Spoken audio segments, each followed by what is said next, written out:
kayo. Hindi nyo na nga alam kung sino ba talaga yung kaaway nyo, yung sarili nyo, yung gobyerno, yung Pangulong Bongbong Marcos, na walang ibang ginawa kundi magtrabaho, magtrabaho, magtrabaho. O, tingnan mo, nagpa-check up lang ang presidente, monitor lang ang kalusugan niya, pinagdadasal niyong mamatay. O bigla-bigla na lang magkaroon po ng video o clips na kung saan ay sinasabi ng ating mahal na Pangulo, syempre sino ba naman yung hindi nagkakaedad? Mga inayupak itong mga Duterte diehard supporters na itong mga alinyangan na hindi nila alam kung ano yung kanilang gagawin. O ngayon, nakita ninyo, dismayado na naman kayo. Akala ninyo mamamatay ng Pangulo doon sa hospital. Araw-araw na iginawa ng Panginoon.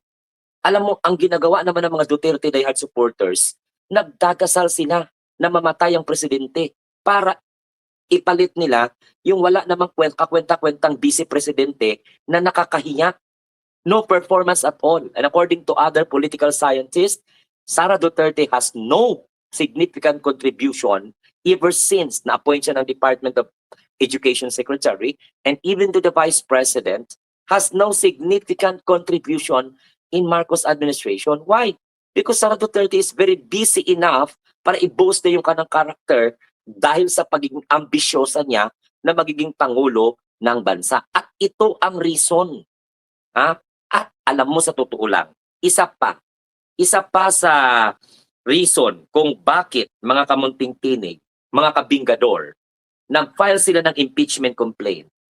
At ang leader pa nila, itong hinayupak na si Chavit na ito, na nag-aango-ango na parang katulad din ni Marcoleta, na peke yung wig, okay? At yung kay Singson, peke din yung kanyang pagka-Pilipino. Dahil yung ginagawa niya, hindi ito pagpapakita ng pagmamahal at pagpapakita ng kung ano ang makakabuti sa kinabukasan ng ating bansa. Chavit Singson and his apology and his allies openly supported or supporting Dutertes. So what are the motives of the Dutertes? Vengeance. Paano? Kung ako ang ordinaryong tao, susuportahan ko mga vindictive na maklaseng mga tao yan. Gaganti yan. Tingnan mo yung mga kalaban nila. Buntot, pakpak, sungay na lang, mga demonyo na. So ito po ang isa sa mga dahilan. No? Marami, alam nyo sa totoo lang, itong laban sa korupsyon ng ating mahal na Pangulong Bongbong Marcos, after he uttered the word infrastructure projects, ghost projects, substandard projects, ang dami po talagang mga naiipit.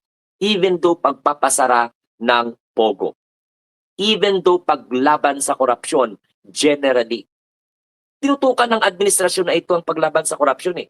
The only president who fought against corruption at hindi nahihiya.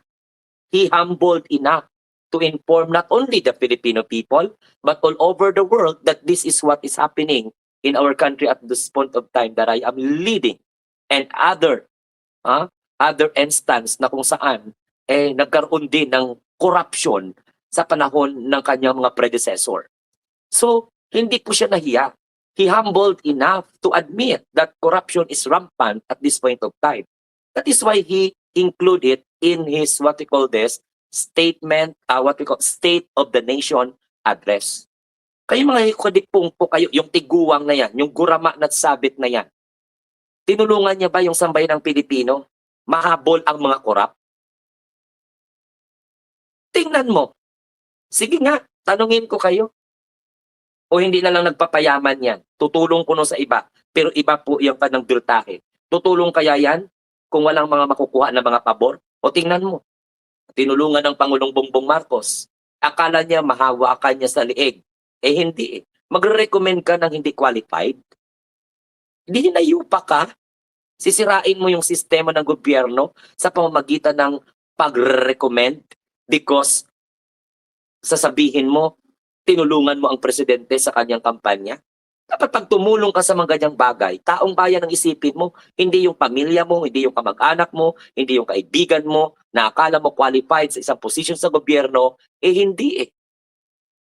Now, maraming naggigipit, maraming naiipit sa laban ng Pangulo kontra korupsyon. Kaya tingnan ninyo mga kamunting tinig, mga kabinggador, ano ang karakter ng mga tao na kung saan humarap sa inyo kanina? Ha? Ano ang mga behavior nila? Ano yung ipinaglalaban nila? Sino ang pinagtatanggol nila? Sino ang gusto nilang iupo? Sino ang mga kliyente nila? Maniwala kayo mga kamunting tinig, mga kabinggador, sa isang complainant, sa isang abogado na puro mga kriminal ang kanyang mga kliyente. Maniwala kayo sa isang complainant na kung saan ay talagang hindi pa nga nakakaupo si Sara Duterte, parang itinuturing na nilang Pangulo. Hindi po maganda yun. Ha? Maniniwala kayo sa isang impeachment complaint na ang mga proponent, ang mga nag-file ay ang may mga kontrobersyal, may mga kaso? Because their main goal is that to silence the president. Tuloy-tuloy eh. Di ba? Tuloy-tuloy. At marami po na mga kaalyado nila ang nagipit at naipit sa laban po ng administrasyon na ito na pinamunuan ni Pangulong Bongbong Marcos. Isipin mo naman ang dami nilang kaalyado na mga nakakonekta sa kanila. Even do sa mga Dutertes. Ang administration na ito sa pamumuno ni Pangulong Bongbong Marcos, maliwanag po ang kanyang sinasabi. Kailangan may managot, may makulong, may magbabayad, pero hindi ibig sabihin na putyo-putyo na kaso. Kailangan may due process. Kailangan sigurado.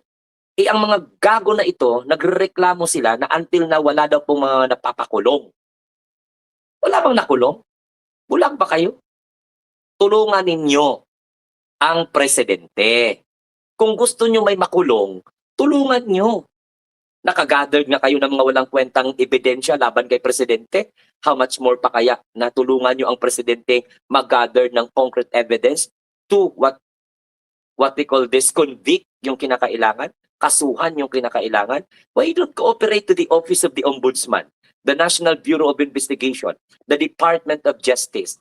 Instead na pagkaabalahan nyo yung walang kwentang impeachment complaint ninyo, ang suportahan ninyo ang impeachment complaint laban kay Sara. Kasi maliwanag talaga yun. Na kung saan ginasto niya ang pera sa hindi naman dapat pagkakagastusan. And that is what we call malversation. Diba? Suportahan niyo ang impeachment laban kay Sara Duterte because of his what we call terroristic behavior. Sipin mo ba naman pinagbabantaan ng presidente, sinasamba niyo pa? Pinagbabantaan patayin ang former speaker at the same time. Okay? Ang First Lady, sinasamba nyo pa? Gusto nyo pang iupo? Ka man naman. Ano ba kayo? Tao ba kayo? O mga orangutan kayo? Now, ito po mga kamunting tinig. Ang issue ng impeachment complaint ngayong araw ay isang malaki pong kaipalag. Wala pong basihan. Isipin mo ang nagbulgar ng corruption, ipapa-impeach ninyo. Sa tingin ninyo, sino kaya ang susunod na lalaban sa korupsyon? Si Sara Duterte kaya? Pag iupo ninyo, labanan niya kaya yung korupsyon? Hindi niya nga maintindihan kung paano nila kinurap ang pondo ng bayan sa opisina niya. Can you imagine that? Sara Duterte was being, former Senator Trillanes filed a plunder case, malversation, graft. Isipin niyo yung mga yun ang dapat niyong titingnan. Dapat yung mga kaso na yan, yun ang inyong dapat na suportahan. Kasi maliwanag po sa sikat ng araw. Kung hindi lang naging alsa demonyo o asal demonyo ang makaalyado ni Sara Duterte sa Senado, at kung hindi ginipit o inipit ang impeachment, di dapat nalaman na ng taong bayan kung totoo bang may ebidensya, may form ba talaga, may substance ba talaga, may probable cause ba talaga, may merito ba talaga ang impeachment complaint na isinampa sa kanya ng more than 1/3 members of the House of Representatives under the 910